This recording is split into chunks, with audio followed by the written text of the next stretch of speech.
Hey Grace Kids, we're going to be talking about an interesting story here today. We're going to be talking about Jacob's new name. Now, you were given a name when you were a kid, when you were born, and I wonder, do you like your name?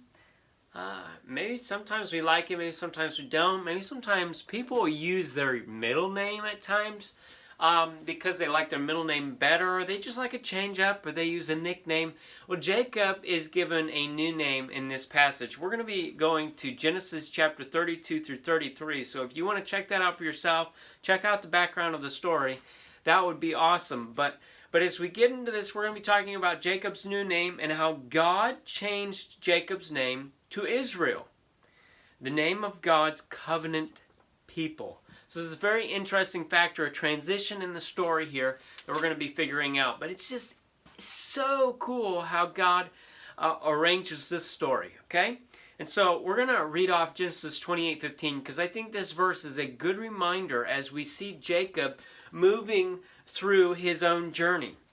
And we see there, "And behold, I am with thee, and will keep thee in all places, whither thou goest, and will bring thee again into this land, for I will not leave thee until I have done that which I have spoken to thee of." This is very important for us to recognize what God's doing, and that He is going to be with Jacob through all of this. He's going to take care of him, and He's going to bring him back to the land. And we're actually going to see the finalization of Him bringing Jacob back to Canaan, and how God's promises remain true. So our question, does God keep His promises? God always keeps His promises because He is faithful. And that's a truth that I want you all to remember. God is faithful to His promises. So what happens in this story that you need to figure out today? All right, all of a sudden Jacob is heading back, okay, because God told him to go back to Canaan. I'm going to take care of you there. And he's heading back, but he realizes that he's going back to his brother Esau. And Esau, remember, Esau wanted to kill him. He was so angry, he wanted to kill him.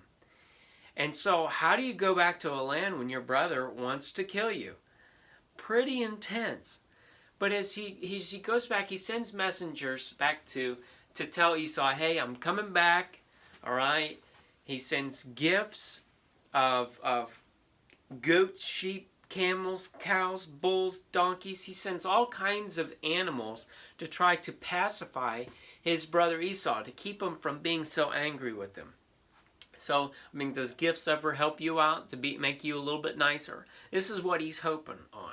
Okay, and so he sends messengers, and the messengers come back, and they say Esau is coming with 400 men. Jacob said, what? How am I going to be able to handle 400 men? We're gonna be killed. All of a sudden, Jacob's very, very afraid. And so how does he handle all this? Well, he splits his family into two, okay? And he actually has his family go across the stream so that if Esau gets to Jacob, then his family could run, okay? So he is afraid. He's trying to set up a plan. He's splitting his group into two, but then takes his family and puts them across the stream, and he's staying there overnight. Okay, so Jacob's there. He's all alone, and then all of a sudden a man shows up. And really, this is cool. It's God Himself. What? How is this possible? Well, anything's possible with God, but God shows up, and Jacob and God start wrestling through the night. And Jacob won't give up. And the man said, hey, you need to give up. You're not going to win this. And Jacob says, I won't give up until you bless me. Well, in the midst of it all, God actually touched his hip, and He injured it. And Jacob would still hold on. And then finally, God blesses him, and He changes his name to Israel. Now, Jacob didn't know this, but we know this by looking back in time that Israel is the name of God's chosen people. So it just further establishes the whole entire fact that God is with His people by renaming Jacob Israel. So as you see Israel from now on in this story, it's actually Jacob. So all of a sudden, he gets through the night, and he starts walking with a limp because his hip was injured, but he's got this new name That means something totally different for him. But he's still got the whole threat of Esau coming. So Esau's coming with his 400 men. And as soon as Esau shows up, Jacob bows to him 7 times. Just trying to say, hey, I'm your servant. It's okay. He's trying to make it all nicey nice. And so hopefully he doesn't get angry with him. And you know what Esau did? You know what he did? He hugged him. What? He hugged him. And so he comes back and Esau hugs him. Everything seems to be okay. Jacob's trying to give him everything. And Esau's like, it's okay. It's okay. Huh. God works. God works. And he can calm the angriest person down. He can make relationships mended. Have you ever thought about that? How much do you pray when your relationships are struggling? When you're having a fight with your sibling, when you're having a fight with your parents? How much do you pray about that? Maybe you're watching other people fight. How much do you pray? God, would you help them get along? God, would you help just calm everybody down? Help us to love each other a little bit better. But this is what happens.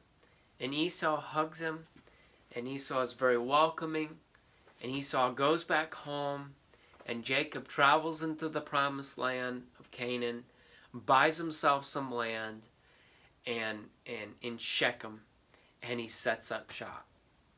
What a story. God brings him back to the land that he promised. God always keeps his promises because he is faithful. Now, just to prove that you're listening, I'm going to ask you a few questions. Why was Jacob afraid? Because Esau hated his guts. Okay? Esau wanted to kill him. That's why he was afraid. Who did Jacob wrestle with during the night? It was God. He wrestled with God. And was Esau still angry after all was said and done? No, he hugged Jacob. It was okay. Everybody was all right. Now, what are ways that we are changed by God? Just like God changed the name of Jacob, just like God changed the whole attitude of Esau, what are ways that we are changed by God when we trust in Jesus? Have you ever thought that? Maybe we'd love a little bit better. Maybe we'd forgive a little bit more. Maybe we'd use kinder words. Maybe we'd pray a little bit more and show more humility, show more care. Maybe we'd stop being so lazy. There's a lot of things that can change in our life because God's given us a new name. See, that's the Christ connection. Christ connection is that Christ came and he died and he rose again. Here it's almost Easter and we're going to be celebrating that. And you know what? I celebrate that every single day of the year. It's not just one day out of the year. It's every single day that you could celebrate this. But here it is that Christ came, he died, rose again, conquered sin and death, and he's offered us a chance to have a new name. We can now be a child of God. And the question is, have you accepted that gift of salvation? Have you chosen Christ? Maybe that could be your change today, and God can further change you in life in a positive manner. Okay, so what kind of activity do I have for you today? Have you ever done a thumb war? Okay, it's when you take your hand and you grip it with another person and you have your thumb up, okay? So it's kind of like this except for the thumb is up here. So you gripped each other's hands and then you go opposites. 1, 2, 3, 4. I declare a thumb war. 5, 6, 7, 8. Try to keep your thumb straight. All right, so it's just 1, 2, 3. Oh, I win. Okay, you could try that with your siblings, with your parents, see if they're any good at it. But it's a thumb war. Hope you enjoy that. We'll talk to you soon.